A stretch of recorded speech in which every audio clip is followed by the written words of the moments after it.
28 years ago, I moved from Chicago down to a small southern town. I met a man on Christmas, and we met again on New Year's Eve and had sex a couple weeks later.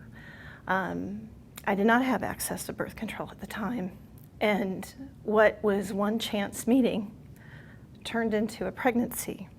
And I found out I was pregnant when I went to go get birth control with a regular doctor, which I couldn't afford. And the doctor told me I was pregnant. And I had to tell this person, this man that I'd been with, that I was pregnant. And my story's not a story of rape. My story is not one of just a horrible thing has happened to me, because that man who we talked it out, we decided that the best thing for us, neither of us, he didn't have a job. I barely made any money. I didn't have the support of my family. I was one of 6 kids. I had put myself through school. We decided that a pregnancy at that point in time was not something that we could do. Neither of us could support a child. Neither of us was emotionally mature enough to give a child everything a child deserved.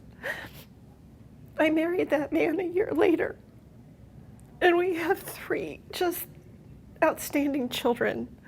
And I look back, we both look back at that time in my life, in our lives, and think, you know, what a grave decision we made, and did we take it as seriously as we should have? But what I think is really important for people to know is that that choice was there for me.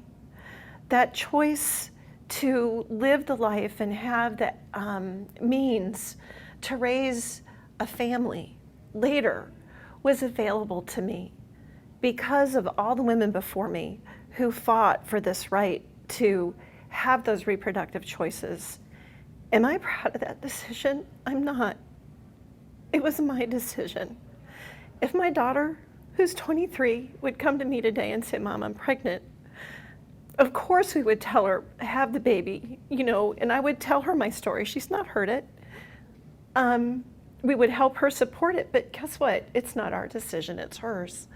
And she's got to make that decision. Same thing with my boys. You know, with both of those young men, we've talked to them a great deal about contraception and the importance of respecting women, and we kind of joke, you need to wrap it. The bottom line is that it's ultimately going to be their choice, just like it was my husband's and mine choice. It's a difficult decision. It was a very personal decision. And I really appreciate you giving me this opportunity to tell you this story. It's not unique. It's not unusual. A lot of women have been in my shoes. And I really think that we need to have these clinics and access to birth control. Otherwise, more abortions are going to continue. So thank you.